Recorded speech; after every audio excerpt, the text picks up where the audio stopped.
Nifuti Maltin u Għawċin. Din hi l-aħħar darba li se jkolli dan il-privileġġ li naqsam magħkom dan il-ferħ li jġib miegħu il-miliet u s-sena l-ġdida.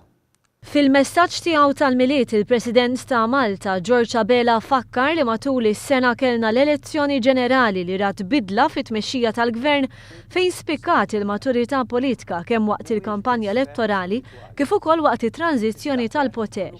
Fost oħrajn il-President tkellem dwar l-immigrazzjoni illegali. Għamel sew il-Gvern tagħna li flimkien ma' ta' pajjiżi, inkluż dak Taljan u Grieg, insista mal-Unjoni Ewropea biex mill-kliem tgħaddi għall-fatti u tieħu azzjoni konkreta ħalli kemm jista' jkun jonqsu it-traċedji fil-Baħar Mediterran.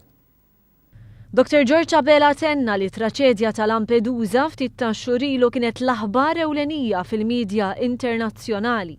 Il-President faħħar il-fatt li qed tittieħed azzjoni biex il-Baħar Mediterran ma jibqax ċimiterju għal mijiet ta' nies, ħafna minnhom żgħażagħ u tfal li ma jirnexxilhomx jaslu sad-destinazzjoni li ħolmu biha meta salpaw fuq daqsxejn ta' dgħajsa.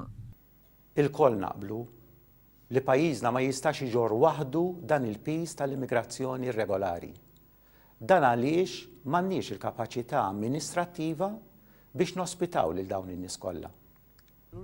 Tkellem dwar il-valuri u qal li f'pajjiżna kien jingħad ħafna fuq il-ħtieġa li jissaħħu ż-żwieġ u l-familja u dawn l-istituzzjonijiet jirrappreżentaw valuri li daqskemm huma tradizzjonali daqstant ieħor huma progressivi.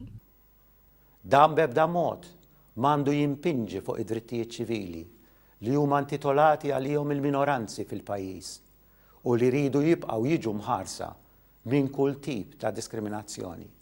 Hekk kif dawn id-drittijiet jibqgħu essenzjali għad-dinjità ta' kull persuna.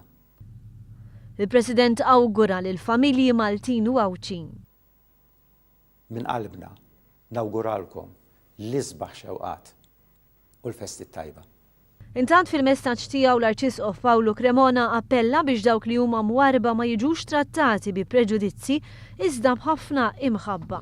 L-Arċisqof qal li Ġesu Kristu f'dan il-milied se jkun qed jitwieled fi kwalunkwe post li aħna nħejju għalih. Sidna Ġesu Kristu ġie għal kulħadd. Mela kull nisrani li jkollu preġudizzju kontra hu min hu, kemm dawk ir-residenti ta' hawnhekk, kemm lil dawk li huma ngħidulhom refuġjati, kemm lil dawk li huma fqar u narawhom fit-triq. L-ebda wieħed minn dawn jew waħda ma jista' jkollu post ta' preġudizzju inkella jien qed immur kontra dak li għamel Sidna Ġesu Kristu. Dan intqal fil-kuntest li l-messaġġ tal-miliet tal-Arċisqof din is-sena ġie komunikat mill-Faċilità Korrettiva ta' Kordin biex ikunu mfakra dawk kollha li l-miliet mhux se jgħadduh fid-dar tagħhom. Nixtieq il-miliet it-tajjeb kemm lir-residenti tal-Faċilità Korrettiva ta' Kordin, kemm l-istaff li qegħdin hawnhekk kollha li qegħdin f'dawn il-post u forsi f'dak il-miliet qasuma ma jkunu jistgħu jmorru fid-dar biex jiċċelebraw il-miliet. Imma l-miliet ikunaw u Ġesu jiġi għaliex hawnhekk ikunaw qlub li lesti li jilqgħuh.